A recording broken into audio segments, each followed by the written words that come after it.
between my last one and this one, but there honestly hasn't been time. It's been kind of a roller coaster, and so here we go. Sorry, trying to get comfortable here.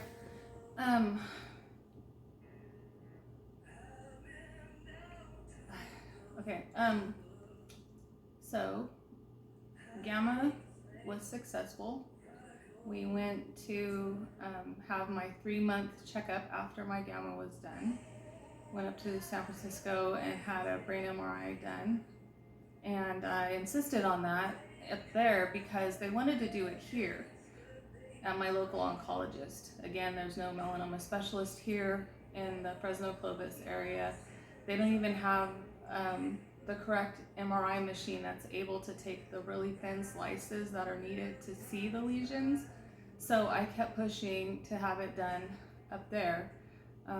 Normally they just have you do it at your local place, but if you've seen my previous videos, they only saw 4 here, and then they thought maybe 8, 10. It ended up being 22. So I'm like, if I don't have it up there, we don't see clearly, like, then there's really no way to know, did it work, did it not, what's going on. So anyway, after a long process and weeks of back and forth with that, we got it approved, went up there, did the scan, and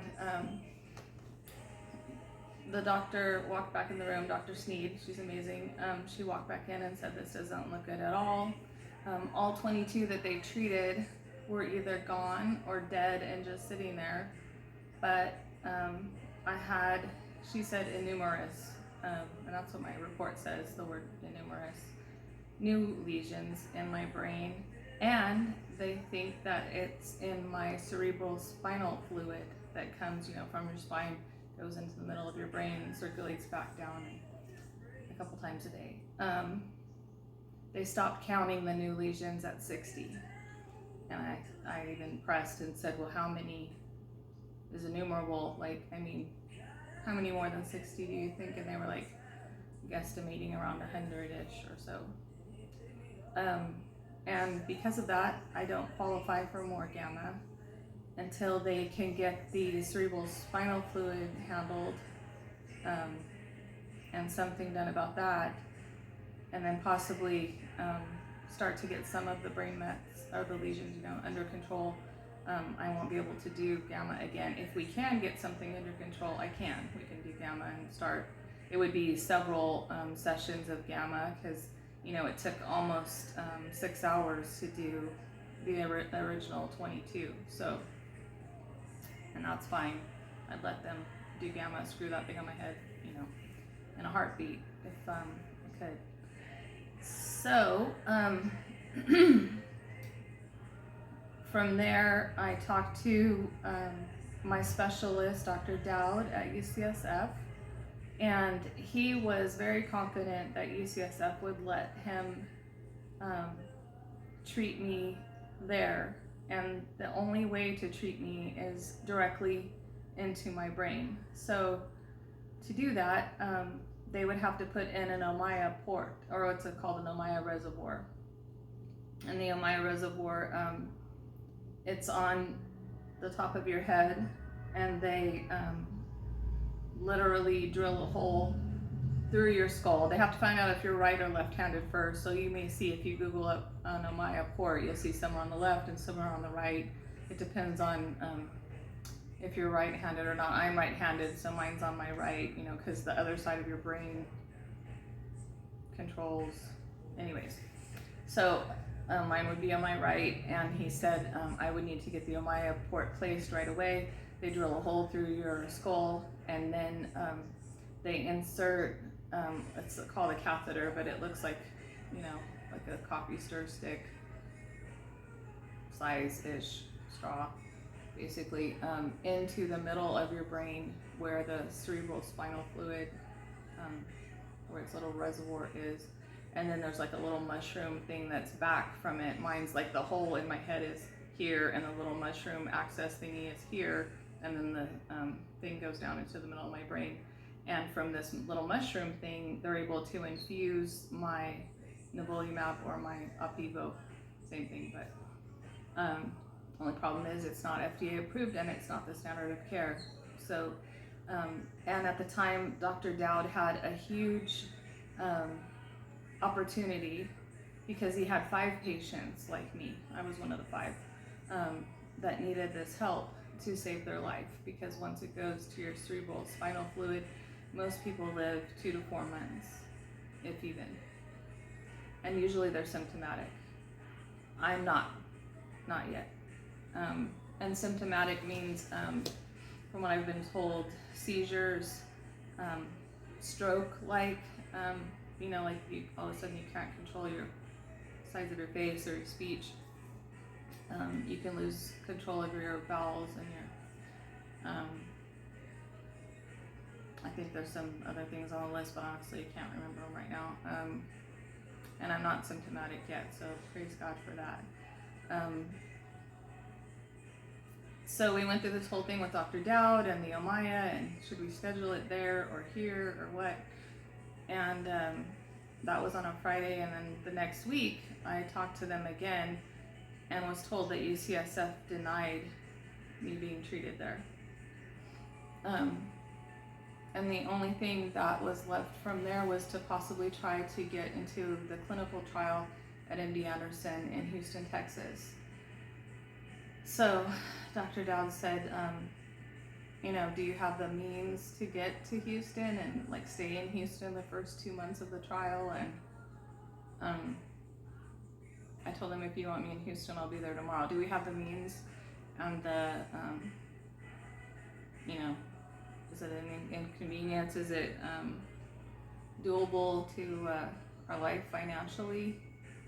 No, but it's my life, and I will do anything to be here and see my children get married and look into my grandchildren's eyes. And so tell me what I need to do. So I saw my oncologist here right after that, and there's actually a neurosurgeon here that's done the Ommaya a lot.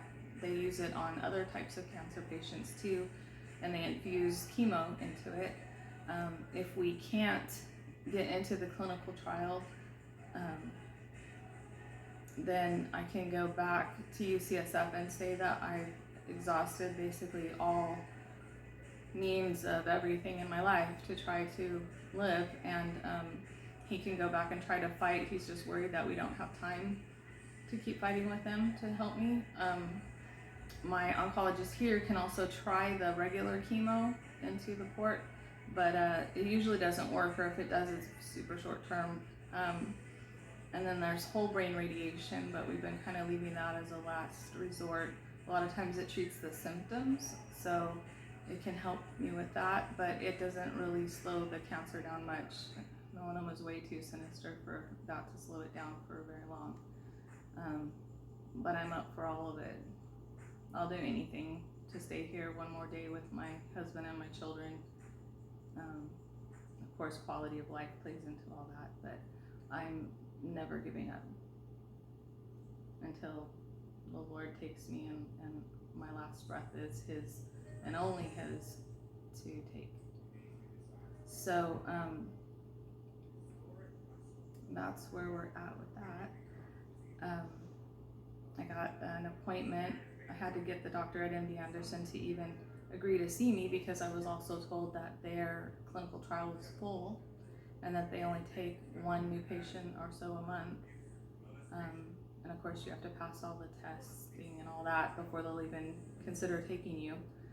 So my specialist talked to Dr. Glitza at MD Anderson, and she agreed to at least see me. So that's where we're at. I failed nivolumab and Opdivo the first time I tried it when I first was diagnosed, and they thought they got everything in my lung and my body was clear. I had 4 doses and then constant progression, just crazy progression. As you guys, if you want to check out my other videos, you'll see. And then they did Ipi-Nivo, and still, sick in the hospital a week, stopped it. The only thing that's worked on me is targeted therapy, because I'm BRAF positive, V600E.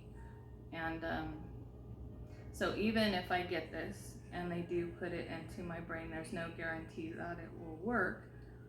But nivolumab and Opdivo are, it's the same thing, like I said, sometimes you have to have several, you know, it does work, but it needs to be not just 4 infusions. You need to have the time to get the buildup. So if I am approved, I probably have to be in Houston the first 2 months, and then you're supposed to come in every 2 weeks for infusion into your brain, and then the next day, I believe, into your body. You're admitted to the hospital for 3 days every 2 weeks, and then we just pray that it actually works, and then we may use it in conjunction with radiation or gamma or whatever we need to stop this thing in my brain. So I just had surgery to insert my Ommaya port 2 days ago. It's right here, actually. You can see that. I'll put in some pictures and stuff too. So where the X is where that little mushroom is that I told you. There's 4 staples here, and they'll come out in 2 weeks. My hair kind of sort of covers it, sort of ish, unless you're right here, you can still see through. But and I bought beanies and fabric headbands and stuff, because you know, when I'm out and stuff, I put like a little gauze, but I don't want to put tape. I have like shaved head little scratchies there too, so tape doesn't really work. But if I put the little thing and then a bobby pin and hold itself there, and then something on my head, you know, keep the germs out. So tomorrow we're flying to MD Anderson in Houston in the late afternoon, and we'll be there for the whole week.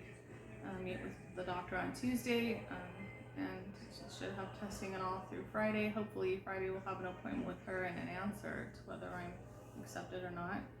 And I'm not sure how fast it starts. I think a couple weeks, from what I've heard from another person whose husband is in the program. And I'm worried about being able to take my targeted therapy too, because that's the only thing that's worked on me. I did hear from someone that said that they just recently started letting people stay on their targeted and do this, because if I don't stay on my targeted therapy, it's going to come back raging in my body, and that's all kinds of bad. So in the midst of all this, you know, we talk about our caregivers and them having support and everything. My husband's been wonderful through all of this, and tried to help as much as he can for me and around the house and my children, and shouldered a lot of this. It's hard because, you know, like, we're pretty self-sufficient and we try to do things on our own. Maybe we should have asked for more help, but sometimes I don't even know like what to tell people to help with. Anyway, he ended up in the hospital suddenly for 4 days with a GI bleed from stress, and that was, he literally got discharged the night before my brain surgery, but he was able to be there, and thank the Lord. And then some other things happened too, that we can still see God's hand in all of this. Like, my husband said maybe that happened to him so he could kind of commiserate with me, or kind of understand a little more of how some of this stuff feels. He'd never been hospitalized before. And then I had atrocious care by the nurse right after my brain surgery, and I got to my room. The nurse was just, I don't even know, like, unbelievably rude at CRMC here in Fresno. And we were like, what is going on? Like, this is the last thing we need. We haven't slept in 6 days because of him being in the hospital, and me, and then this madness. And so I insisted on changing rooms, because something happened with that. There was like shared rooms, and the person next to me was in horrific pain. Horrific, like all night, all day. She was refusing pain medicine. I just had brain surgery and a headache, and I haven't slept in days because of being with him in the hospital and that whole thing. And my heart was breaking for the person I was in the room with, but I just seriously had to get like a second of kind of sort of quiet. And so I asked to be switched into the next, you know, another room. And I was put into a room with a woman that she was just out the whole time, sleeping. They'd come in, they're like moving her limbs for her. She had just had some sort of surgery. And then my husband came to see me the day I was discharged, and he's a Giants fan, so he told the man standing outside the room, her husband, hey, go Giants, because he had a shirt on, and the man just started talking to Randy and telling him that was his wife, a 50 years Vietnam veteran, and completely fell apart in Randy's arms, hugging him and telling him the whole thing, that she had incurable brain cancer, like there's literally nothing to help her. They're keeping her comfortable until she passes away. And they were able to lean on each other. He asked if I'm Randy's wife, what's going on. So it's so crazy to have two women suffering from suffering from brain cancer, two different kinds of brain cancer, but and both husbands able to lean on each other in that moment. And I told Randy today, like, if that nurse hadn't been so awful, even though, and the poor patient going through so much pain, refusing any help for it and all, if I hadn't asked to switch rooms, he wouldn't have been there for that man. We wouldn't have even had a clue what was happening in the room that I ended up in. So, God working in mysterious ways is definitely happening. The other thing was, it was a blessing. My sister stopped by and my brother-in-law, and that was nice. And then the night before, I got to see Rose and Brayden, my niece and nephew, and hug on them. And especially little Bray, he's rambunctious and playing and stuff, and so, not super sentimental, especially with me, but he came right in and was like, I love you, Aunt Christina, and gave me a hug. And of course Rose was all snuggly, and they just looked so concerned, and I just wish so badly that I could take that worry off of their faces, out of their little eyes. It just kills me. I kept telling them, it's gonna be okay. Everything's gonna be okay. I don't know how, but it's gonna be okay. And so that happened, and then my cousin that I hadn't seen since my wedding in 2015, she lives in Georgia. She hopped on a plane and came out here, and we got to spend some time with her, so that was good. And then a whole nother huge story, but my husband never knew his biological father, and right before my whole gamma thing, I stumbled across who he was, and he's no longer with us, but in the midst of all that, and like I said, it's a long story, but he has a sister, and when Randy was in the hospital and things were going sideways for him and we were so concerned, they hadn't met. We've been talking to her since July on the phone, and text and phone calls and all that, and her children too, and she was so concerned and loving on her brother and coming here to be here for both of us. She jumped on a plane from Montana, and by the time she got here, the hospital had decided to go ahead and release Randy, but it was going to take a while. So she told me she was coming, and in the middle of it, I'm like, I'll be there, like right after my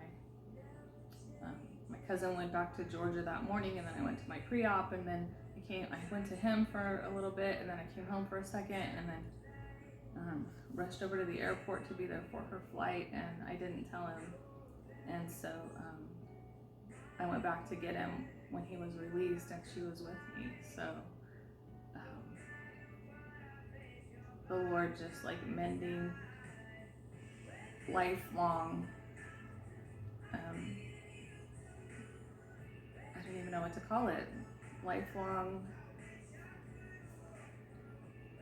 love that's there. And I even told them, you guys didn't get to grow up together, but you get to grow old together. And so that just like really touched my heart, and we got to like meet her and actually touch her and love on her, and she just flew back to Montana today, and we're about to fly out to Texas. So crazy madness. And I forgot to tell you guys too, the last time I told you I was going to share something wonderful, right after my gamma, right after the gamma, yeah, I'm trying to think, no, yes, after the gamma, I don't know. I honestly don't remember. That's happening a lot. The whole I don't remember is concerning me a little bit. But anyways, we fostered and then adopted 2 puppies, Jack and Sally. I was in the mode that I needed to keep going. I needed to get up. Like I needed to not just sit or lay. And I knew, well, too, I mean, my nieces and nephews, when I have baby snuggles and stuff, like baby snuggles and puppy breath would cure everything and save the world. Like, you know this, right? So I've been looking around. We aren't able to have children together. We got married later in life. So, you know, to have a puppy, we always wanted to like pick one out. And I had gone to look at one in particular, and then I saw the twins. They were born July 2nd, and something happened to their mom, I believe on probably 4th of July, but they were surrendered. And so we got them at 3 weeks old, and they're just the most wonderful thing, I swear. Like, and they have definitely kept me moving, so, which is actually a good thing. So they are, people thought we were nuts for getting not just 1 dog, but 2 puppies and siblings, but I swear they've saved us, and they've kept us both going and full of puppy snuggles and kisses and all kinds of wonderfulness. So anyways, that's where we're at, and I'll try to update you soon on whatever happens in Houston. I don't have a clue. I know we're meeting with the doctor. I have to go through all kinds of testing, and hopefully we know by the end of the week if we're accepted or not, and then we go from there. So I need a 10-gallon hat, like a real squishy one to not hurt my head. But that's where we are. So if you're a praying person, please pray. And if it's good vibes you like to send, we're right here, open arms for good vibes too. And I will talk to you soon as I can. And if you'd like to continue following this journey, then hit like and subscribe and the bell so you know when something's uploaded, and we'll talk to you later.